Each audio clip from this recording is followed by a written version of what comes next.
Who is at fault in the fallout between President Trump and Elon Musk and Trump and Tucker Carlson?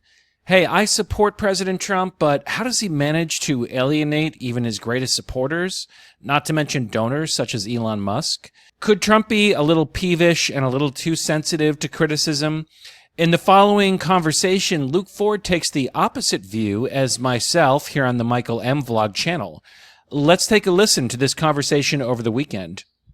What I'm equally disappointed is how he's treated his friends like Tucker and Elon Musk. We never even talked about that. I mean, why can't you keep these people happy and in your inner circle? Keep them inside the tent. If Elon Musk wanted to stay in the White House, give him a job. It's Elon Musk. If he wanted this guy in NASA. So I'm disappointed with Trump's interpersonal problems and how there's been a lot of hubris in the way that he's acted. Well, it struck me in the Elon Trump blow-up that it was primarily Elon that was the reactive partner.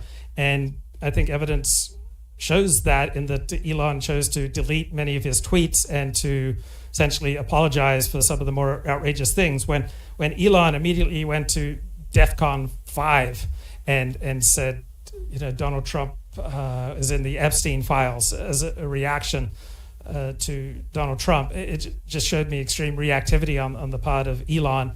Elon's the one who's a big drug user, not Donald Trump. Donald Trump does not drink and Donald Trump does not drug. Also, it struck me that Tucker Carlson was the drama queen by castigating Donald Trump for even considering bombing Iran, and then apparently Tucker calling Trump and apologizing for some of his more over-the-top rhetoric. So with regard to Tucker and Elon, it strikes me that the parties that were most reactive were Elon and Tucker, not Trump. Trump didn't start out criticizing them. It was Tucker and Elon who just went over the top in their denunciations. And then it was they looked silly and they ended up deleting and climbing down from their more hyperbolic positions. What do you think? Everyone looked silly and it escalated, but let's look at the timeline. Elon Musk was against the big, beautiful bill. That was a little bit edgy and that was a little bit maybe confrontational, but it was not personal. And then I think when Trump said that Musk is against the big, beautiful bill because it eliminates the tax credits for green energy that would affect Tesla, I think that was when it became personal. So in my opinion, I think Trump made the first shot across the bow at Elon Musk. And also, again, why not just I think Musk was also, according to Trump, he was upset that he was kind of being ousted from the cabinet and the White House. Why not just keep him on? Why would you alienate Elon Musk? I kind of trust Elon Musk more than I do almost everybody else in the White House, except for maybe like Stephen Miller or maybe J.D. Vance. But even with all the drugs that Elon is on, even with his very strong history of instability compared to a Donald Trump who is sober. He doesn't drink, he doesn't drug. Elon Musk drugs, and often to a reckless amount.